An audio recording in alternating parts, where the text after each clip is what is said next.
सरकार सरकार की तरफ से अध्यक्ष के लिए जो नाम गए उसको अग्राह्य कर दिया संघ ने, और संघ ने दो टूक शब्दों में कहा है कि अब सत्ता और संगठन ये अलग अलग रहेंगे। सत्ता का पैरोकार जो है संगठन में नहीं रहेगा, संगठन का पैरोकार सत्ता में नहीं रहेगा। वो संगठन का आदमी हो, पालतू ना हो। मतलब अपरोक्ष रूप से यही संघ का की मंशा है या संघ का कहना है कि वो पालतू नहीं होना चाहिए, संगठन का आदमी होना चाहिए, और उसको हम तय करेंगे। इस विवाद में ही इतने दिन से ये एक्सटेंशन हो रहा है। दोस्तों नमस्कार, आप देख रहे हैं अपना चैनल न्यूज नशा। मैं हूं महेश गुप्ता। आज की बड़ी बहस में सवाल बीजेपी की कमान पर बैठे जेपी नड्डा जी को लेकर है। पार्टी के राष्ट्रीय अध्यक्ष की कुर्सी पर सबसे लंबा समय गुजारने वाले नेताओं में अब उनका नाम भी शुमार हो रहा है, लेकिन बड़ा सवाल यह है कि इतना लंबा वक्त क्यों? क्या नड्डा जी संगठन चलाने में वाकई इतने सक्षम है या फिर ये प्रधानमंत्री और गृह मंत्री की राजनीतिक जरूरत है? क्या नड्डा जी का कार्यकाल पार्टी की मजबूती का संकेत है या फिर यह महज एक कंट्रोल्ड प्रेसिडेंसी है? आइए चर्चा शुरू करते हैं। आज की चर्चा में हमारे साथ जुड़ रहे हैं सीनियर जर्नलिस्ट प्रमोद गोस्वामी जी। प्रमोद जी नमस्कार। नमस्कार सर, आज मुद्दा जो है जेपी नड्डा जी से जुड़ा हुआ है। जैसे कि हमारे देश के प्रधानमंत्री हैं, जब वो नए नए प्रधानमंत्री बने थे तो भाजपा के जो राष्ट्रीय अध्यक्ष थे अमित शाह जी, तो उन्होंने एक प्रेस रिलीज भी निकाली थी जो जिसमें कहा गया था कि सर मार्गदर्शन मंडल बनाया जाएगा, और जितने सीनियर लीडर थे 75 साल के बाद के सबको उन्होंने राह अलग दिखा दी थी। सर वो अलग बात है कि मोदी जी 75 के पूरे हो गए हैं, लेकिन सर उन्होंने तो अपना जो है रोड मैप आगे 10 साल का और सन 2040-44 तक का बना रखा है। लेकिन सर अब सवाल ये उठता है कि जो पार्टी के राष्ट्रीय अध्यक्ष हैं जेपी नड्डा जी, सर वो भी कुर्सी पर जो है जमे ही जा रहे हैं। जेपी नड्डा जी को बीजेपी अध्यक्ष की कुर्सी पर इतना लंबा वक्त क्यों दिया गया है सर? महेश जी, देखिए, असल में भारतीय जनता पार्टी का इधर 14 के बाद से, या ये कह लीजिए कि मोदी जी और अमित शाह जी के आ जाने के बाद जो पार्टी का एक नीति रीत थी, या जो एक मतलब मार्गदर्शन बना हुआ था, उसको कहीं ना कहीं उसको डिस्टर्ब हुआ है। अब वो उसके क्या कारण है ये तो वो जाने, लेकिन जहां तक हम लोग उसकी समीक्षा कर सकते हैं उसमें तो ये है कि नड्डा जी कोई ऐसे देश के व्यापक जनाधार वाले या मोदी जी के मतलब स्तर के को तो है नहीं कि जो उनका जनाधार है इसलिए पार्टी की उनकी बहुत जरूरत है या पार्टी को रहना चाहिए, या उनका कद आडवाणी जी या अटल जी जैसा नहीं है कि नहीं साहब वो मतलब उनकी पूरे देश में एक पहचान है, वो है। तो ये अध्यक्ष, असल में वास्तविकता ये है कि मोदी जी और शाह जी का एक ये चली आई है, या ऐसा एक राजनीतिक गलियारे में चर्चा या आम चर्चा का विषय भी कह सकते हैं कि ये रहा है कि वो अपने पसंद का आदमी रखना चाहते हैं, और पसंद का भी वो आदमी जो उनके इशारे पर उनके इशारों को समझे और वो जैसे चाहे वैसे करे। तो उसको अगर दूसरे रूप में कहें तो भारतीय जनता पार्टी के जो अध्यक्ष जी हैं वो अध्यक्ष नहीं बल्कि उनको एक स्टैम्प, मोहर, एक ताकि ये भी रहे कि पार्टी का अध्यक्ष है, लेकिन पार्टी के अध्यक्ष की कमांड कहीं और है। कमांड इनके हाथ में, अध्यक्ष के हाथ में नहीं है। वहां से जो भी निर्देश आएंगे या जो उनसे बैठेंगे उनको बुलाया जाएगा, बैठाया जाएगा, चाहे टिकटों का डिस्ट्रीब्यूशन हो, चाहे अध्यक्षों का मामला हो, चाहे संगठनात्मक मामले हों, उसमें एक निर्णय जो है वो योगी जी और मोदी जी का ही रहता है। अंतिम निर्णय, अंतिम निर्णय अध्यक्ष का होना चाहिए, जो एक नियम या एक सिद्धांत की बात है कि वो तय करे। विमर्श तो कर सकते हैं हम, आप कोई जो भी पार्टी के लोग हैं, संगठन, वो राय तो अपनी रख सकते हैं, लेकिन अंतिम निर्णय अध्यक्ष का ही होता है। वो चाहे किसी भी संगठन का हो या वो परिवार का अध्यक्ष या मुखिया हो, तो वो सुनता सबकी है, लेकिन फिर निर्णय अपने अनुकूल या अपने हिसाब से लेता है कि क्या उचित है। तो ऐसा तो है नहीं। दूसरी बात एक और है जो महत्वपूर्ण है कि इसको लेके जो चला रहा वो संघ ने, ये खाली एक आम लोगों की नहीं या पार्टी के लोगों की ही चिंता का विषय नहीं है, ये चिंता का विषय संघ को भी जब ये लगा कि नहीं अब तो सरकार और संगठन एक है, मतलब जैसा सरकार चाहेगी संगठन वैसा करेगा, तो मतलब भले ही वो शब्द का प्रयोग न किया है हो, लेकिन उनका ये मानना है या जिस ढंग के उनके बयान आए, जिस ढंग की तकरार हुई, उससे तो यही एक संदेश गया कि अब वो अध्यक्ष या संगठन सरकार का बंधक हो गया है। तो वो जो बंधक वाली बात है, तो वो उस लिहाज से ये बने हुए हैं, वरना भारतीय जनता पार्टी में कभी ऐसा नहीं हुआ कि नहीं साहब वो जो अध्यक्ष चला रहा उसको एक्सटेंशन दर एक्सटेंशन, एक्सटेंशन दर एक्सटेंशन, उसको आखिर ऐसी क्या विशेषता है, ये शायद मैं नहीं समझ पा रहा हूँ, हो सकता है आपने कुछ दिल्ली में रह के समझाओ। तो सर आपका मतलब ये है कि हम ये मान के चले कि सर इतना लंबा वक्त जो उनको लग रहा है नड्डा जी को हटाने में, तो क्या जो नड्डा जी संगठन चलाने में वाकई इतने सक्षम है, या फिर प्रधानमंत्री और गृह मंत्री की जो है राजनीतिक जरूरत है?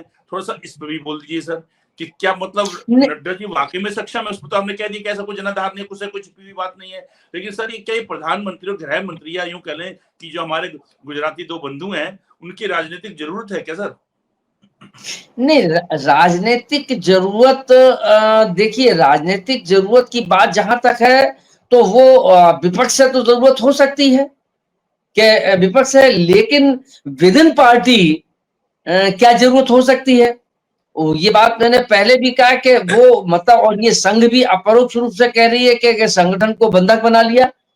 सीधा सीधा मतलब ये है कि वो ये चाहते हैं या मतलब सत्ता में बैठे दोनों लोग को की मंशा ये है कि संगठन पर भी हमारा उतना ही प्रभुत्व और हमारा कब्जा बना रहे, ये मकसद है। और वो उनके एक ये कह सकते हैं कि वो उनके लिए सूटेबल हैं कि वो जो कहेंगे हाँ में हाँ मिलाएंगे, ना में ना मिलाएंगे, मतलब वो उतना विश्वसनीय उनके लिए, संगठन के लिए नहीं, उन दो लोगों के लिए जिनका कि आप जिक्र कर रहे हैं, मोदी जी और शाह के लिए ये जरूरत है कि वो इससे बेहतर कोई और अध्यक्ष हो नहीं सकता कि हमने कहा खड़े हो जाओ, खड़े हो गए, बोले बैठ जाओ बैठ जाओ, नाचने लगो नाचने लगे, बोले कूदने लगो कूदने लगे। तो ऐसा व्यक्ति मिलना, मुझे लगता है कि शायद उनको लगता है कि वो उनकी जरूरत है। राजनीतिक जरूरत तो विपक्ष से होती है कि भाई विपक्ष से मुकाबला करना है, तो क्या पार्टी में ही मुकाबला करना है? इसके मतलब इसके संदेश ये भी जाता है, क्या ये राजनीतिक जरूरत विद इन पार्टी है?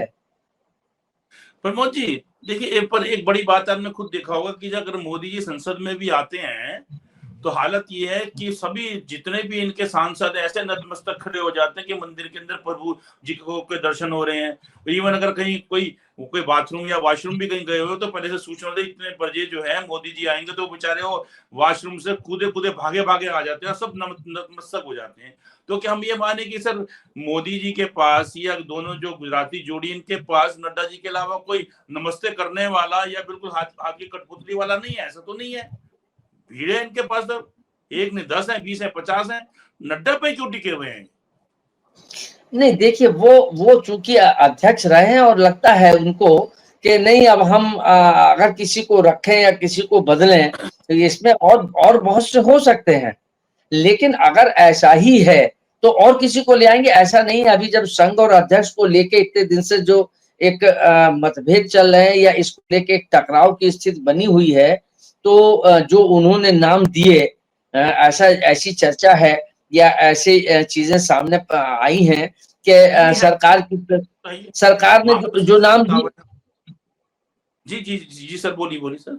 हाँ, सरकार की तरफ से अध्यक्ष के लिए जो नाम गए उसको अग्राह्य कर दिया संघ ने, और संघ ने दो टूक शब्दों में कहा है कि अब सत्ता और संगठन ये अलग अलग रहेंगे। सत्ता का पैरोकार जो है संगठन में नहीं रहेगा, संगठन का पैरोकार सत्ता में नहीं रहेगा। और यही शायद एक नीति बनाई गई थी कि वहां पर एक संगठन मंत्री होता है ताकि वो संगठन और उसके बीच में सामंजस्य, सरकार और संगठन के बीच में सामंजस्य बनाए रखे। तो अब स्थिति वो हो जाती है तो फिर अध्यक्ष का निर्णय हो जाता है।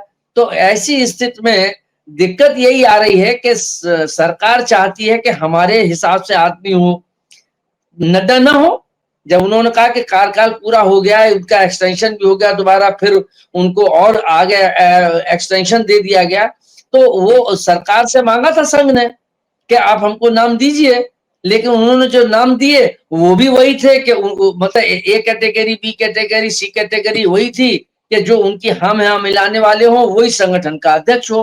वो संघ को अस्वीकार है, संघ कह रहा है ना, ऐसा नहीं होगा, संगठन का आदमी होगा, और संगठन का आदमी भी वो नहीं होगा कि जिसको आप समझते जो आपका पालतू हो, वो संगठन का आदमी हो, पालतू ना हो। मतलब अपरोक्ष रूप से यही संघ का की मंशा है या संघ का कहना है कि वो पालतू नहीं होना चाहिए, संगठन का आदमी होना चाहिए, और उसको हम तय करेंगे। इस विवाद में ही इतने दिन से ये एक्सटेंशन हो रहा है, न सरकार झुक रही है, मतलब न मोदी जी और वो झुक रहे हैं, वो भी को टहला रहे हैं कि कहीं ना कहीं पाकिस्तान से युद्ध की स्थिति आ गई है, राष्ट्रपति का चुनाव हो गया है, अब बिहार के चुनाव होने वाले हैं, फिर इसके बाद जो है वो साउथ में चुनाव होने वाले हैं। तो ये एक आधार जो जिसको जस्टिफाई नहीं किया जा सकता है, इसमें क्या दिक्कत है? वही कमोबेश स्थित उत्तर प्रदेश में भी है। उत्तर प्रदेश के अध्यक्ष को लेके जैसी संघ की और वहां पर मोदी जी और शाह साहब के बीच में है, वहीं पर शाह साहब और मोदी जी और योगी जी के बीच में है। योगी जी वो चाहते हैं कि उत्तर प्रदेश का जो मुखिया हो, अध्यक्ष हो, वो भी हम जिसको कहें वो बने। वो कह रहे हैं कि नहीं, ऐसा नहीं होगा। तो ये टकराव दोनों जगह ठीक ठाक चल रहे हैं। प्रमोद जी, क्या कोई ऐसा नेता नहीं है कि जो आरएसएस भी पसंद कर ले और जो है इनके जो हमारी गुजराती बंधु हैं, इन दोनों के भी वो संपर्क में हो और इनके भी बहुत अच्छे संबंध में हो, इनको भी लगे कि हमारी भी मान ले? ये का टकराव ही दोनों का होगा क्या? नहीं, या तो उनका आदमी आएगा तो उनका ही रहेगा जो इनकी बिल्कुल नहीं सुनेगा, और इनका आदमी आएगा तो उनकी नहीं सुनेगा। क्या ऐसे कोई 1, 2, 3 या 4 नेता नहीं है जो दोनों तरफ के लोकप्रिय हों? देखिए साहब, बात थोड़ा सा टेढ़ी जरूर होगी, लेकिन स्थिति है कि अब जो भी लोग हैं, भारतीय जनता पार्टी ने इस 11 वर्षों के शासन काल में जो भी संघ के लोग थे, उन लोगों को सत्ता का नशा वहां भी चढ़ गया, और वो कहीं ना कहीं कमोवेश जो है वो सत्ता की तरफ टिल्ट हो गए हैं, झुक गए हैं। इस बात की जानकारी संघ को भी है, और संघ भी इस बात पर चिंता व्यक्त कर चुका है। और ये कहा जाता है कि कहा गया कि पहले एक संघ का जो कार्यकर्ता था, वो एक 100 रुपए को इकट्ठा करने के लिए 200 किलोमीटर बस से, टूटही बस से जाता था, और अगर चाय पिला दी तो पिला दी, नहीं तो वैसे ही ला के 100 रुपए जमा कर देता था। और अब जो है वो हवाई जहाज, चार्टर्ड प्लेन, बड़ी बड़ी गाड़ियों में, बड़े बड़े काफिले में, कमांडोज के साथ, ये जो सुख भोगी जो बना दिया गया है, तो वो उसकी वजह से कहीं ना कहीं ढपली उधर ही बजने लगती है। संघ की यही चिंता है, और संघ का या जो ऐसे जुड़े हुए लोगों का कहना है कि उनका मानना है कि अगर यही अधोगति बनी रही तो फिर निश्चित रूप से संघ खत्म हो जाएगा, क्योंकि सब सत्ता के साथ जुड़ जाएंगे और सत्ता का जो भोग करने लगेंगे, तो जो संघ का संघ के सामने बड़ा संकट पैदा हो जाएगा। ये संघ की चिंता है, इसीलिए वो चाह रहा है कि संघ में सरकार का मंत्रिमंडल का विस्तार, कौन रहेगा, क्या विभाग देंगे, ये आपका दायित्व है, आप संभालें, उसमें हमारी दखलंदाजी नहीं होगी। लेकिन संगठन में जो है वो हमारे पसंद का व्यक्ति होगा। तो उसमें अगर आपने देखा होगा कि जो संघ की पसंद में आया वो संजय जोशी जी आए। संजय जोशी निश्चित रूप से, इसमें कोई दो राय नहीं कि उनकी संगठनात्मक क्षमता, उनकी कार्यकर्ताओं के बीच उनकी पैठ, कार्यकर्ताओं की पसंद, ये सारी चीजें उनके पास व्यापक अनुभव है। किसी प्रकार से कहीं भी मतलब उससे बेहतर कोई नहीं हो सकता है, ऐसा लोगों का मानना है। मैं भी ऐसा समझता हूं कि उनकी जो संगठनात्मक क्षमता है, कार्यकर्ताओं के बीच जो उनकी पकड़ है, कार्यकर्ताओं से के बीच जो रिश्ते हैं, वो मतलब बहुत जबरदस्त है संजय जोशी जी के। और लेकिन अब मजबूरी है, संघ के ये नाम आगे चर्चा में कर चुका है, लेकिन मजबूरी ये है कि मोदी जी से नहीं, उनका 36 का आंकड़ा है। मोदी जी कतई नहीं चाहते हैं कि ये आ जाए, ये आ जाएंगे तो हमारी मनमानी खत्म हो जाएगी, या संगठन पे हमारी पकड़ ढीली हो जाएगी। तो ये जो स्वार्थ की लड़ाई हो गई है, ये के पकड़ हमारी रहे, संघ सोच रहा है हमारी रहे, भारतीय जनता पार्टी इस समय जो दो लोगों के हाथ में वो सोच रहे हैं कि गिरी पकड़ कमजोर हो गई तो फिर हमारे सामने संकट की स्थिति पैदा हो जाएगी। तीसरी देखिए बड़ी महत्वपूर्ण बात महेश जी कहना चाहूंगा, मतलब समाजवादी पार्टी ले लीजिए, बसपा ले लीजिए या और क्षेत्रीय दल ले लीजिए, उनके तो अध्यक्ष वर्षानुवर्षों बने रहते हैं, तो वही आगे बढ़ते रहते हैं। लेकिन भारतीय जनता पार्टी जो मतलब मूल्यों की, सिद्धांतों की, नैतिकता की जो बात करती है, या जो एक ये परसेप्शन भारतीय जनता पार्टी के लिए था कि वो नीति और नैतिकता का दामन थामे हुए है, मुझे लगता है कि उस पर बड़ा भारी विश्वसनीयता पर, उनकी उस विश्वसनीयता पर बड़ा भारी सवालिया निशान खड़ा हो गया है। और यही कारण है कि मतलब जो है वो अध्यक्ष का चुनाव नहीं हो पा रहा है, और यही कारण है कि कहीं ना कहीं संघ और उनके बीच में एक तालमेल की कहीं ना कहीं कमी आई है। भले ही वो सार्वजनिक रूप से स्वीकार नहीं करेंगे, वो नहीं करना चाहिए, लेकिन ये कड़वा सच है। प्रमोद जी, आपने अभी एक बात बोली थी कि जो संघ है आरएसएस, इसके भी जो लोग हैं, बड़े लोग, तो उनका भी जो है सत्ता की तरफ मोह हो गया। नेचुरल सत्ता में सब कुछ मिलता है, गाड़ी भी मिलती है, कमांडो भी मिलता है, पैसा भी मिलता है। गलत तरीके से पैसा कमाना चाहे तो फिर तो उसकी तो कोई सर कमी ही नहीं है, और ईडी सीबीआई सब कंट्रोल में भी रहती है। तो लेकिन सर उसमें क्या है, क्योंकि जो हमारा मुखिया कर रहा होता है, या कोई जो हमारा सीनियर कर रहा होता है, या जो हमारा कोई जो हम उसको मेंटोर मानते हैं वो कर रहा होता है, तो उसमें नीचे दूसरे लोगों पर असर पड़ता ही है। तो जो हमारे महामानव हैं, जो फकीर हैं, जो फकीर थे, जो अपने मुंह से कहते हैं कि 35 साल तक उन्होंने और 40 साल तक भिक्षा मांगी है, कोई काम धंधा नहीं करा, हट्टे कट्टे थे, भिक्षा मांग के उन्होंने गुजारा किया। उसके बाद वो फकीर जो है 10 लाख का सूट पहनते हैं, 2.5 लाख का मोबाइल का पेन पहनते हैं, कितनी महंगी गाड़ी है सबको पता है, कितनी विदेश यात्रा करके आ चुके हैं, 82 से ज्यादा, 82 तो सिंदूर के टाइम में थी, उसके बाद 2-4 और हो गई, तो 85 के करीब हो चुकी है। बाहर से आज तक क्या मिला है ये किसी को नहीं पता, क्या लेने जा रहे हैं बता के नहीं जाते, क्या लेके आए हैं वो कभी कोई प्रेस कॉन्फ्रेंस करके नहीं बताते हमारे फकीर जी, महामानव जी। तो जब फकीर 10 लाख का सूट पहन सकता है, और वो जो है हमेशा जो है यहाँ पे संसद भी चल रही है तो विदेशों में घूम सकता है, तो सर ऐसे में संघ के जो दूसरे लोग हैं ना सर, उनको देखिए फर्क तो पड़ता ही है। तो वो भी चाहे सोचेंगे कि हाँ भी देखिए हम जो है संघ के मेंबर भी रहेंगे, तो और जो है संघ भी हम पे मेहरबान रहेगा, उधर से जो है सत्ता में भी सुख भोग लें। तो सर वही वाली बात है, जैसे कई बार आप कहते हैं कि वो कहावत आप बोल दीजिएगा, आपको ज्यादा अच्छी आती है कि बोए बबून, तो सर आप बोल दीजिएगा, बोल दीजिए आप, मेरे को याद नहीं आ रही। तो वही बात है सर, एक फकीर और सर 10 लाख का सूट, और जब जो उन्होंने 40 साल तक कोई काम ना किया हुआ हो, और जो अपने कहते कि हमारी 5 भाई हट्टे कट्टे, और उनकी माता जी कहते कि घरों में बर्तन मांज के गुजारा करती थी, फिर वही फकीर इतने ऊंचे पद पे आ जाता है कि साहब जो है वो 10 लाख के सूट पहनते हैं। तो सर ऐसे में जो पार्टी के दूसरे, बस पार्टी नहीं हम बोलेंगे, संघ के जो सदस्य हैं सर, उनको भी लगता है ना कि यार नहीं, फकीर के साथ साथ ये चीजें, उनको लगता है सर ये फकीर के साथ ये चीजें शामिल होंगी। जैसे कोई बच्चा किसी को बोले आप हॉस्टल में जाएंगे, आपको ऐसा मिलेगा, वैसा मिलेगा, ये मिलेगा, वो मिलेगा, तो सोचता कि हॉस्टल में जाने से मिलता है, तो कई बार बच्चा हॉस्टल में जाने के लिए भी हाँ कर देता है। तो यहाँ पे भी जो है जैसे हमारे फकीर साहब को सब कुछ मिल रहा है, तो वहां के लोगों को लगता है कि सत्ता भी हमारा जो है आरएसएस में हम सदस्य हैं, हम उसके पदाधिकारी हैं, लेकिन सत्ता का जो सुख है वो भी हमारा हिस्सा है। चलिए सर, खैर कोई बात नहीं, नड्डा जी पे वापस आते हैं सर। सर सवाल ये कि सर बीजेपी की जो चुनावी नतीजे होते हैं ना सर, उनमें क्या नड्डा जी की क्या असली भूमिका रही है अभी तक भी, अगर आप देखेंगे किस जो रही है, क्योंकि एक बार तो नड्डा जी ने बोल भी दिया था कि आरएसएस की जरूरत नहीं है, लेकिन उसके बाद जो चुनाव जिस प्रकार से हो रहे हैं, और वोट चोर का मामला भी चल रहा है, नैतिकता की कितनी बात है वो तो आप खुद देख ही रहे हैं, तो उसमें नड्डा जी के अभी तक जो है जितने चुनाव हुए हैं उसमें आपको नड्डा जी की भूमिका कितनी मजबूत नजर आई? नहीं, आप महेश जी, आप तो और दिल्ली में रहते हैं, मैं समझता हूँ कि आपको और ज्यादा होगा।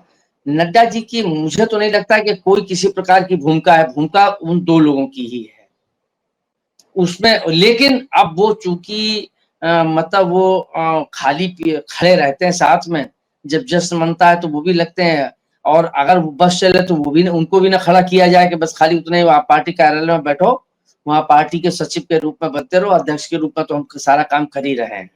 तो वो स्थिति, तो इसलिए मुझे तो उनको चुनाव जिताने में, टिकट के वितरण में, संगठनात्मक मजबूती में उनका तो कोई रोल रहता नहीं है। रोल तो दे दिया जाता है, बता दिया जाता है, मतलब स्क्रिप्ट जो है वो लिख के आ जाती है, वो उसको बाँच देते हैं बस के ये होगा, ऐसे करो वैसे करो। वो जो समझा के भेज दिया जाता है, वो राज्यों में जाके बता आते हैं कि साहब ये करना है। कोई ऐसा तो है नहीं कि वो संगठन के महारथी रहे हों।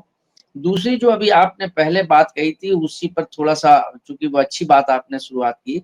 आप बता दीजिए कि माँ के नाम को लेके जो कहा गया, उसको लेके कहा गया, तो मतलब सबसे ज़्यादा अगर महिलाओं का या राहुल जी की माँ का अपमान किया, किसने किया? आपने किया, हमने किया, या किसी और दल ने किया? तो ये मैं उन शब्दों का प्रयोग नहीं करना चाहता जो उन्होंने, मैं रिपीट नहीं करना चाहता। तो फिर अगर अच्छा, और वो भी तब कि जब कांग्रेस के किसी भी नेता ने नहीं, उनके मंच पे, जब मंच पे भी सब लोग चले गए थे, कोई नहीं था, कोई आ गया मंच पे, जब सभा समाप्त हो गई उसके बाद कोई चढ़ गया और उसने कोई बात कह दी, उसको लेके एक कैसा माहौल बनाया गया कि जैसे खाली इस देश की एक ही माँ है, बाकी तो सब माँ विहीन है। सब जितने भी देश के 140 करोड़ लोग हैं वो सब नॉन बायोलॉजिकली है।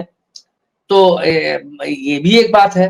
दूसरी बात, एक बात आप, एक और जो आपने कपड़ों की बात कही, एक कांग्रेस के लाल बहादुर शास्त्री जी भी थे, ये ऑन रिकॉर्ड है, या उनके के लोगों ने लिखा है कि जब वो ताशकंद जा रहे थे तो उनकी जो शेरवानी थी या जो उनकी बास्केट थी वो फटी हुई थी, या जो कोट था। तो उसके बाद लोग अधिकारियों ने कहा कि साहब ये एक नया बनवा दे। बोले क्या जरूरत है, इसको क्यों पैसा, इसको रफू कर दो ना, इसमें खराब कहाँ लग रहा है। और कोई भी पहचान पहचान मतलब निरक्षर भट्टाचार्य की पहचान कपड़े पहना के शेर को गधे को शेर तो नहीं बनाया जा सकता। तो मैं वैसे भी, तो कपड़ों से गधा शेर नहीं हो जाता है। तो वो मतलब उसकी अपनी योग्यता, उसकी अपनी जो वो है, वो मायने रखती है, कपड़े मायने नहीं रखते। हाँ, विदेश में जाते हैं, ढंग के शऊर के होने चाहिए, लेकिन एक दौर वो भी था, तब भारत बहुत गरीबी की स्थिति में था। भारत को स्वतंत्र हुए तो ये भी एक दौर था कि लाल बहादुर शास्त्री वैसे ही, मतलब, और वो चले गए, उनके बेटे अनिल शास्त्री, मतलब जब वहां अपना एडमिशन लेने के लिए गए तो उन्होंने लाल बहादुर शास्त्री नहीं लिखा, उन्होंने अपना लिखा एलबी शास्त्री, लाल बहादुर नहीं लिखा, और पता दे दिया प्रधानमंत्री हाउस का हो। तो जब प्रिंसिपल ने पूछा कि ये आपके पिताजी क्या प्रधानमंत्री हाउस में है, तो उन्होंने कहा कि आपके वहाँ लिपिक हैं या बाबू हैं, क्या हैं? वो आपके पिताजी। तो तब फिर उन्होंने बताया कि नहीं साहब प्रधानमंत्री हैं। तो वो खड़े हो गए और मतलब वो चौंक गए कि ये भी मूल्य थे, एक ये भी सिद्धांत थे, एक ये भी लिबास था, ये भी विचार था। तो ये सारी चीजें अब समय के साथ बदलती चली गई हैं। तो उसके बाद ये सारी चीजें हो जाती हैं, तो उसका कोई मुझे लगता है कि मुझे सबसे ज्यादा तकलीफ लोगों को इस बात की होती है कि मतलब आज अगर मूल्यों की बात की जाए और मूल्य और सिद्धांतों की बात करने वाले जब मूल और सिद्धांत से हटते हैं तो तकलीफ ज्यादा होती है। बाकी मतलब जो है वो अगर जो कोई मूल्य की बात नहीं करता, सिद्धांत की बात नहीं करता, तो उससे आदमी की कोई अपेक्षा भी नहीं होती। अपेक्षा उसी से ही होती है कि जो अब मैं मतलब अगर ये नसीहत दूं कि नहीं साहब बहुत शुचिता से रहना चाहिए, चाल चरित्र चलन ठीक होना चाहिए, हमारी चाल भी टेढ़ी मेढ़ी हो और हमारा चरित्र भी टेढ़ा मेढ़ा हो, मतलब कई चीजें हों। अब ये बिटवीन द लाइन्स है। तो अब अगर ये सारी चीजें होंगी तो फिर उसका क्या होगा, या उसको कहाँ लेके जाएंगे आप? तो वो उसमें कहीं ना कहीं बीजेपी के लिए सबसे बड़ा संकट जो है उसके मूल्यों और सिद्धांतों पर जो बादल गहराए हैं, या जो संकट का दौर आया है, वो सबसे बड़ा है। और साख एक बार खो जाने के बाद फिर वापस लौटने में बहुत वक्त लग जाता है। सर मैं आपकी बात में जो आगे बढ़ाता हूँ कि अगर कोई बहुत बड़ा आदमी है, कोई ऊंचे पद पे, चाहे सरकारी पद पे, चाहे नेता के पद पे, सर उसको किसी कपड़ों की जरूरत नहीं होती है, गाड़ी की जरूरत नहीं होती है।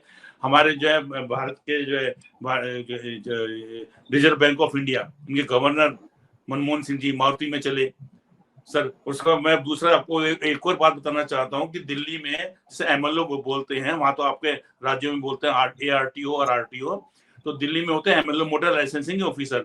तो दिल्ली में सबसे पहले जो माल रोड पूरा दिल्ली का था, माल रोड में था एक, फिर नया एक और ऑफिस खुला वो तिलक मार्ग, वो नई दिल्ली पूरा कवर करता था। अब तो खैर 12, 13, 14 हो गया, अलग अलग हो गया, 01, 02।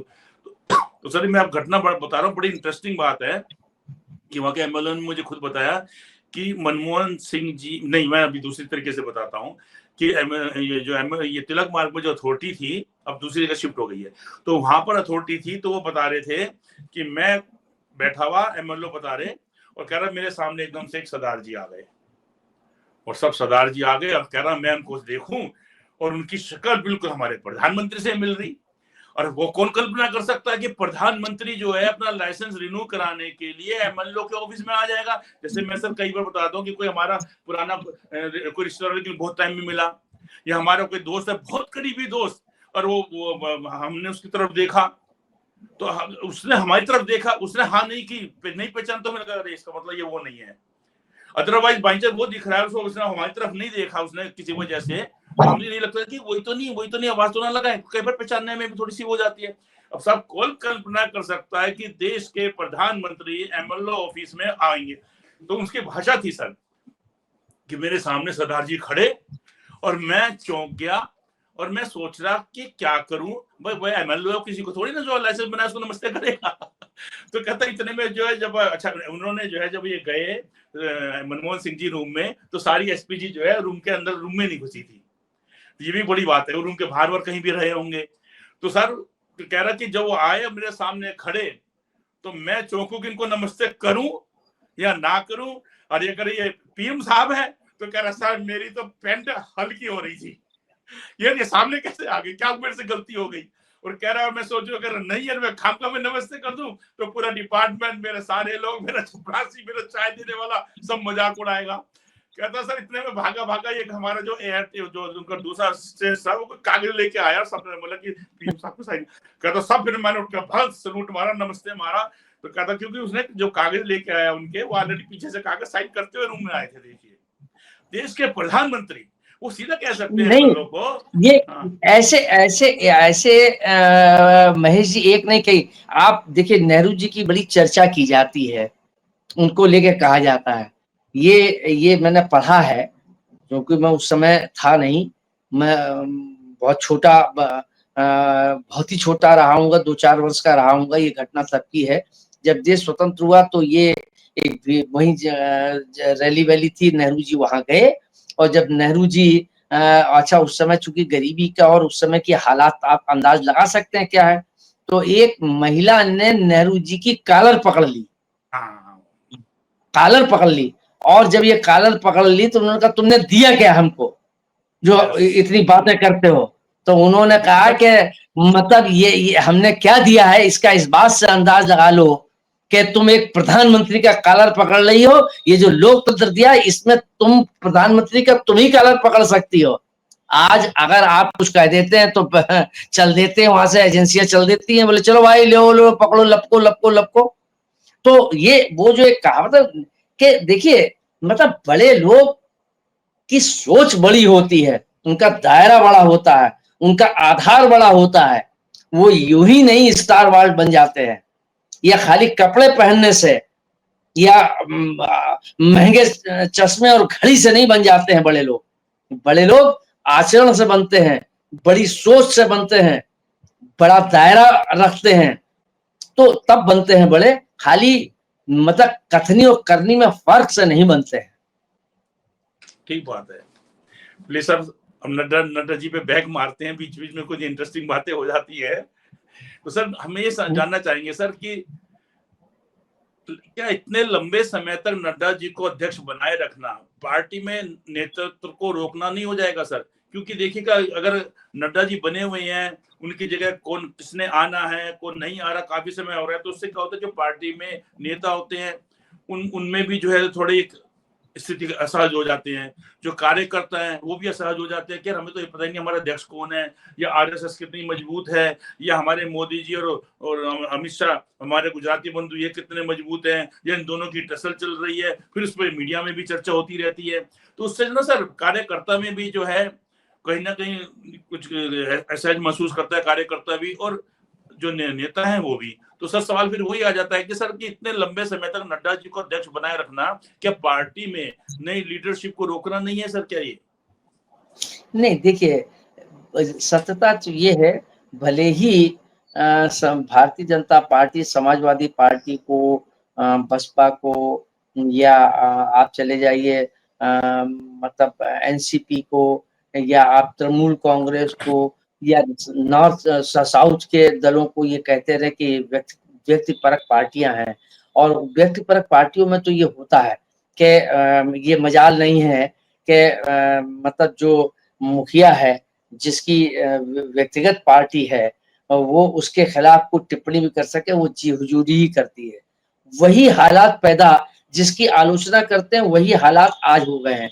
आज भी ऐसा नहीं है, सांसदों में, विधायकों में, मंत्रियों में, कार्यकर्ताओं में इस बात को लेके गंभीर चिंता है। लेकिन अगर बोल दिए जाएंगे तो फिर दुर्गति, तो काहे को जब हम भैया बोले। और मतलब ये जो है, तो स्थिति ये है, तो जो जैसी क्षेत्रीय दलों की स्थिति, जो व्यक्तिगत पार्टी की या निजी पार्टी बनाने वाले लोगों की जो स्थिति है, वही स्थिति आज भारतीय जनता पार्टी की कमोबेश हो गई है कि वहां जो उन्होंने फरमान जारी कर दिया, तो ये इससे एक बात और भी है, ये मतलब ये लोकतांत्रिक प्रक्रिया तो नहीं कहलाई जा सकती है, या ये लोकतंत्र की जो बात और ये दुहाई दी जाती है, वो दुहाई देना बेमानी है। और अगर ऐसा है तो फिर या तो दो चीजें हो सकती है, उसका चुनाव करा लीजिए, वहां उसमें नड्डा जी को खड़ा कर दीजिए, गुप्त मतदान करा दीजिए, तो मालूम हो जाएगा कि पार्टी आज भी अगर खाली इन सारे लोगों को लेके कि इनके बारे में पार्टी विद इन पार्टी अगर गुप्त मतदान करा दिया जाए कि साहब आप बताइए कि कौन सुरक्षा मंत्री होगा, कौन गृह मंत्री होगा, ये ठीक है, गुप्त मतदान करें, तो फिर उसमें सारी चीजें पर खुल जाएंगी। लेकिन अगर हाथ उठा के होगा तब तो सभी हाथ उठाएंगे, जिसको गधे को भी खड़ा कर देंगे, कहेंगे नहीं साहब ये ढैचू सबसे बढ़िया है, तब इसकी आवाज जाएगी पाकिस्तान तक, तो वो तो अलग बात है। अदरवाइज अगर गुप्त मतदान करा दिया जाए ईमानदारी से, तो 80% लोग जो हैं वो कहीं ना कहीं उनके मन में एक नाराजगी है, और मैं समझता हूं कि ये भारतीय जनता पार्टी के लिए एक अच्छा संदेश नहीं है। बाहर दिखाई दे रहा है, लेकिन अंदर जो स्थिति है वो कहीं ना कहीं सफोकेशन महसूस कर रहे हैं लोग, और अब कहने भी लगे हैं। अलग बात है कि मतलब उनकी संख्या बहुत नगण्य है, लेकिन अब वो कहीं ना कहीं, और ऑफ द रिकॉर्ड लोग आज भी बात करते हैं, मुझसे भी बात होती है, ऑफ द रिकॉर्ड बहुत सी चीजें लोग कह देते हैं, जो जिनको भरोसा है कि हाँ ये ऑफ द रिकॉर्ड ही। अब तो खैर ऑफ द रिकॉर्ड का कोई मतलब नहीं है, तो मीडिया भी ऑफ द रिकॉर्ड को ऑन द रिकॉर्ड कर देती है, इसलिए विश्वसनीयता समाप्त हो गई है। वरना ऑफ द रिकॉर्ड आज भी जो पुराने हम जैसे लोग हैं, उन लोगों से जब बात होती है तो उसको वो स्वीकार करते हैं। उस आधार पर मैंने कहा कि अगर गुप्त मतदान करा दिया जाए तो नड्डा जी तो कहीं टिकते ही नहीं है, नड्डा जी को टिकाने वालों को के सामने भी संकट पैदा हो जाएगा। चलिए सर, आखिरी सवाल है जो आप बोल रहे हैं उसी से ही जुड़ा हुआ हिस्सा, उसी का अंश है थोड़ा सा, कि सर सबसे अब आखिरी सवाल ये है, बड़ा सवाल ये कि क्या नड्डा जी के बिना भी बीजेपी का संगठन ऐसे ही मजबूत रह पाता, ऐसा कुछ है क्या सर? नहीं, देखिए नड्डा जी को भी आज हटा दीजिए, कोई पार्टी का अध्यक्ष ना हो तो भी जो आज की स्थिति वैसी बनी रहेगी, जो संगठन जैसे चल रहा वैसे चलता रहेगा। तो ये भाई नड्डा जी तो एक खाली एक सिंबॉलिक है कि वो अध्यक्ष हैं। अगर वो अध्यक्ष की कोई जरूरत न हो तो, और हो भी, उनसे कह दिया जाए कि नड्डा जी अब आप घर जाके वहां हिमाचल में सोइए और कोई जरूरत नहीं, संगठन चलेगा, तो संगठन चलेगा। चूंकि जब मतलब अध्यक्ष का कोई मतलब उसको अपना निर्णय का कोई अधिकारी नहीं हो, ये तो कहने का है कि हाँ अध्यक्ष निर्णय दस्तखत अध्यक्ष के हो जाते हैं, लेकिन प्रैक्टिकल क्या है ये समझने की बात है और यही एक चिंता का विषय है। और इसलिए कि मूल्यों और नीतियों की सिद्धांतों की बात करने वाली भारतीय जनता पार्टी के सामने ये बड़ा धर्म संकट है, ये छोटा धर्म संकट नहीं है। सत्ता भले ही 10 वर्ष और चल जाए, लेकिन राजनीति 10 वर्ष तक की नहीं है, इसके आगे वर्ष तक की है। तो वो जो साख चली जाएगी, वो साख फिर लौटना में बहुत समय लगेगा। उसके लिए फिर ऐसे आडवाणी जी और अटल जैसे लोग तैयार होंगे, फिर आएंगे, फिर संघर्ष करेंगे, तो एक बहुत लंबा वक्त लग जाएगा साख को लौटाने में, वापसी में। चलिए प्रमोद जी, मैं माफी चाहूंगा, जितना आपने हमें समय देने की बात कही थी, मैं उससे थोड़ा सा ज्यादा आपका समय ले गया हूँ, लेकिन कोई बात नहीं सर। हाँ, आज की नहीं, आपका अधिकार है, अधिकार है आपका। Thank you sir. और आप हमसे जुड़े रहने के लिए सब्सक्राइब करें YouTube पर, फॉलो करें Twitter पर और लाइक करें Facebook पर। और ज्यादा जानकारी के लिए आपको टाइप करना होगा सिर्फ न्यूज़ नशा।